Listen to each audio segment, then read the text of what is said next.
জামাতের আমিরের উচিত ছিল যে দুঃখ প্রকাশ করা। লাশের সংখ্যা কোনোভাবে লুকানোর কোনো অবকাশ নেই। এই যে মাইলস্টোন কলেজের দুর্ঘটনা ঘটার পর থেকে সামাজিক যোগাযোগ মাধ্যমে কিন্তু বিভিন্ন প্রোপাগান্ডা হচ্ছে।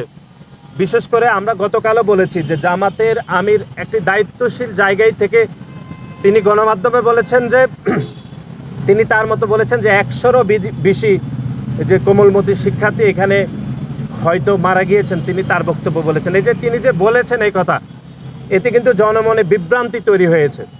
কিন্তু আমরা আমাদের সেনাবাহিনী, আমাদের সশস্ত্র বাহিনীর উপর আমরা চরম আস্থা রাখতে চাই এবং ওনারা যে সংখ্যা বলেছেন সেই সংখ্যার উপরে আমাদের পূর্ণ আস্থা রয়েছে।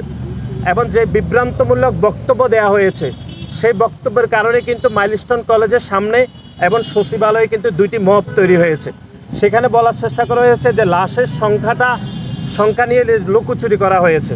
এটি কোনোভাবে কাম্য নয়, কারণ এখানে যতজন শিক্ষার্থী শহীদ হয়েছেন তাদের প্রত্যেকের কিন্তু হিসাব নেওয়া খুবই সহজ। সুতরাং লাশের সংখ্যা কোনোভাবে লুকানোর কোনো অবকাশ নেই, কোনো সুযোগ নেই।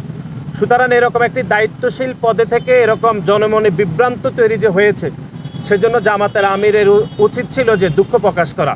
সেটি কিন্তু আমরা দেখিনি, বরং তিনি গণমাধ্যমের সামনে তিনি ভুল তথ্য উপস্থাপন করেছেন।